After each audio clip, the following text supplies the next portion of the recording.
بسم اللہ الرحمن الرحیم۔ روح کا نکلنا انتہائی تکلیف دہ عمل ہے۔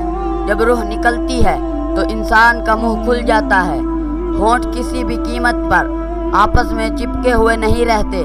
روح پیر کو کھینچتی ہوئی اوپر کی طرف آتی ہے۔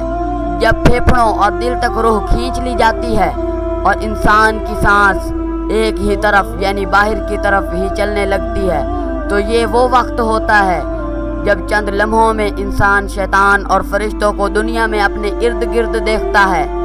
ایک طرف ابلیس اس کے کان میں اپنے مشورے دے رہا ہوتا ہے، تو دوسری طرف اس کی زبان اس کے عمل کے مطابق کچھ الفاظ ادا کرنا چاہتی ہے۔ اگر انسان نیک ہو تو اس کا دماغ اس کی زبان کو کلمہ شہادت کی ہدایت دیتا ہے۔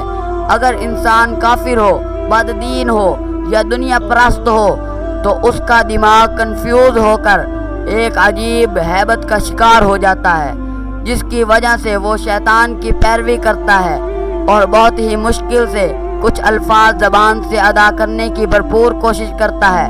یہ سب اتنی تیزی سے ہوتا ہے کہ دماغ کو دنیا کی فضول باتوں کو سوچنے کا موقع ہی نہیں ملتا۔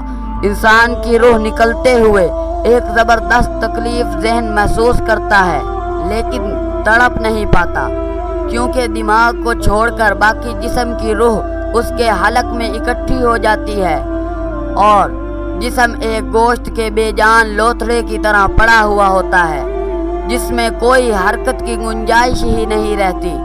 آخر میں اوپر والے حصے سے یعنی دماغ سے روح بھی کھینچ لی جاتی ہے۔ آنکھیں روح کو لے جاتے ہوئے دیکھتی ہیں، اس لیے آنکھوں کی پتلیاں اوپر چڑھ جاتی ہے، یا جس سمت فرشتے روح قبض کر کے لے جاتے ہیں اس سمت کی طرف آنکھیں پھر جاتی ہیں۔